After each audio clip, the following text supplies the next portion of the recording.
یہ حکمت آپ کو نہ صرف ذہنی سکون فراہم کرے گی بلکہ آپ کی زندگی کو بہتر بنانے میں بھی مددگار ثابت ہوگی۔ اعتماد کی انتہا یہ ہے کہ جب لوگ آپ کا مذاق اڑائے تو آپ خاموش رہے، کیونکہ آپ جانتے ہیں کہ آپ کون ہیں اور وہ کون ہے۔ خاموش لوگ یا تو بڑے ہم کے حامل ہوتے ہیں یا بڑے خواب کے۔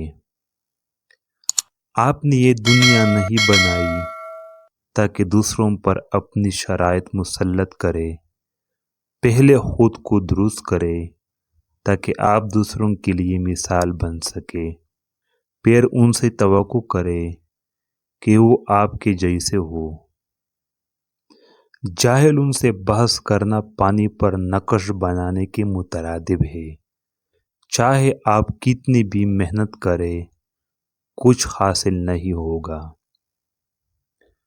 جتے کے پاس زبان ہے لیکن وہ بولتا نہیں، میز کے پاس پاؤں ہے لیکن وہ چلتی نہیں، قلم کے پاس پر ہے لیکن وہ اڑتا نہیں، گھڑی کے پاس کانٹے ہیں لیکن وہ کاٹتے نہیں، اور بہت سے لوگوں کے پاس عقل ہے لیکن وہ سوچتے نہیں۔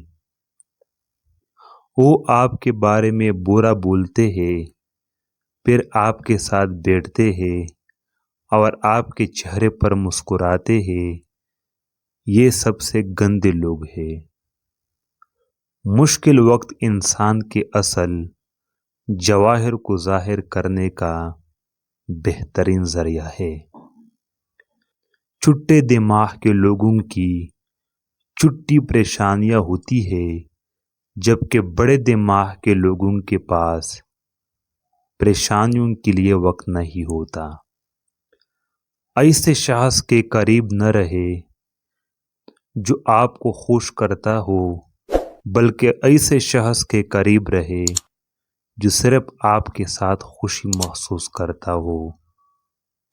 لوگ لہروں کی مانند ہیں، اگر آپ ان کے ساتھ چلے تو آپ کو ڈبو دیں گے، اور اگر ان کی مخالفت کرے تو آپ کو تکا دیں گے۔ میں نہیں جانتا کامیابی کا راز کیا ہے، لیکن ناکامی کا راز سب کو خوش کرنے کی کوشش کرنا ہے۔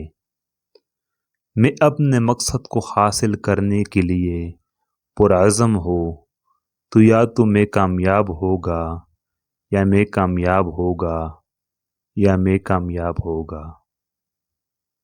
اگر بولنے کی نعمت نہ ہوتی تو ہم میں سے بہت سے لوگ پاگل ہو جاتے، اور سب سے اہم، خود کو کنجوسوں کی پرت سے نکال دے اور خاتم النبیین حضرت محمد صلی اللہ علیہ وآلہ وسلم پر درود بھیجے۔